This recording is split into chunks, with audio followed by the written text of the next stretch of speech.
Hello guys! Welcome back to my channel, Lakay Jeff Pontanos Vlog. Magluluto tayo ngayon ng ginataan gabi. Ginisa ko muna yung baboy guys. Karne ng baboy at saka dilis ang sasaw natin. Matikain ko muna para makita ko yung bawang sibuyas. So may manti-mantika na, pwede na itong ilagay yung bawang guys. Karne ng baboy at saka dilis ang sahog. Lagyan na natin yung bawang.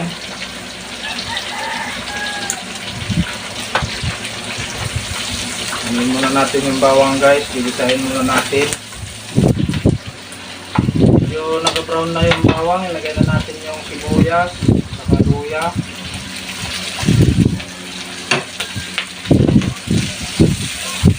Para magkita ng konti, ito lalagyan ng gata. Lagyan na natin ng gata.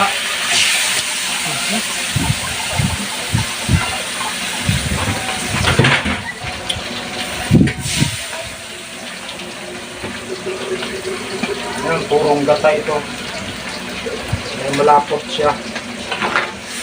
Lagyan natin ng tanglad.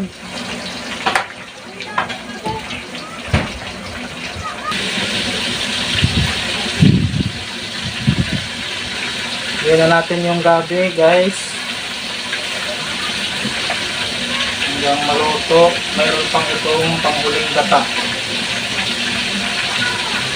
Hinay-hinay lang yung apoy para hindi masunog. Guys, sahaluin na natin. Lunagin ko lang pala guys, yung sabi nila na paghalo-haluin mo makati, hindi yun totoo. Yung makati na gabi guys, pag niluto mo at hindi talaga lutong-luto, yun yung makati. Kaya kailangan ang gabi lutong-luto para hindi makati.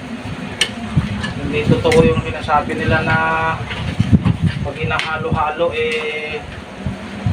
makati daw.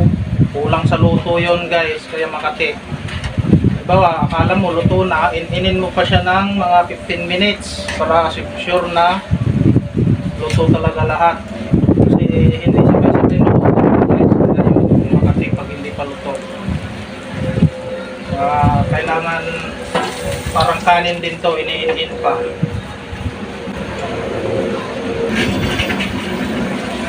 Haluin ko ulit para yung nasa ilalim mapunta sa ibabaw. Tapos kung may mga kasamang laman guys, yung gabi nyo katulad nito, huwag nyo hayaan na nasa ibabaw, pailalim nyo palagi kasi matagal maluto yan para sigurado na maluto rin.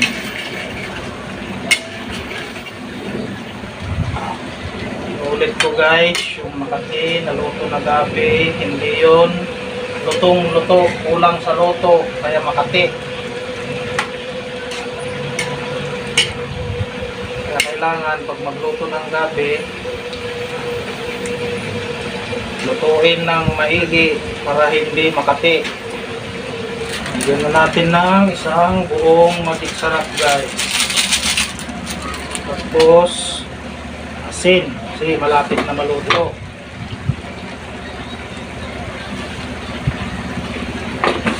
4 na kilo itong gabi guys. Ang gata niya naman 200 pesos. Isang balot na ganito, purong gata ito 50.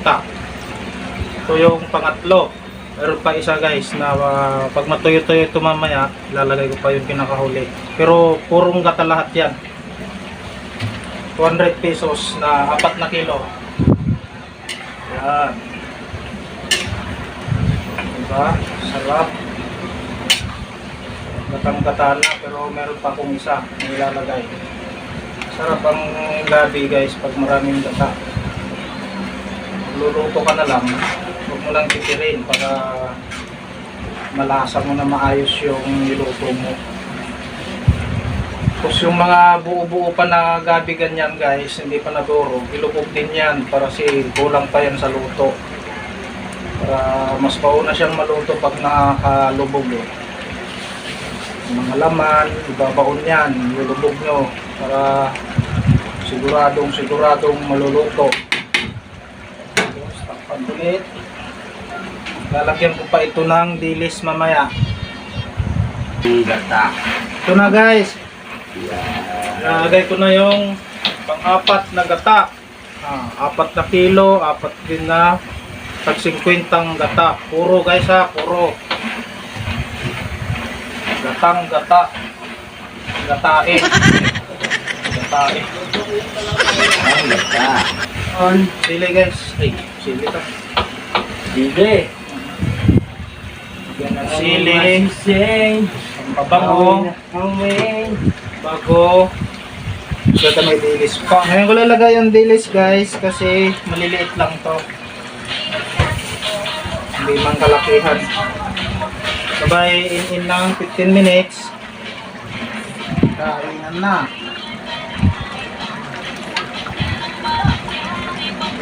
Lubog natin yung dilis. Halu-haluin.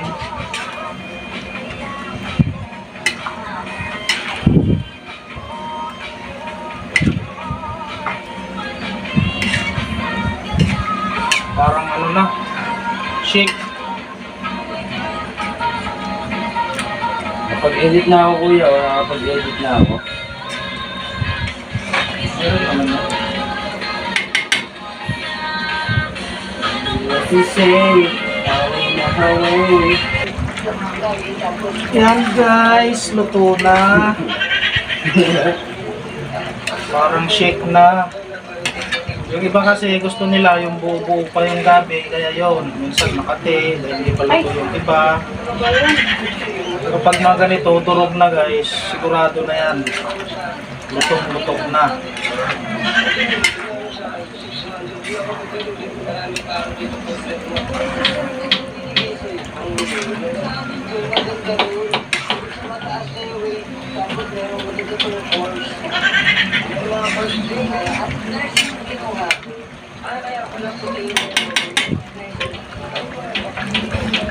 Tikman ko na guys. Ay, sarap.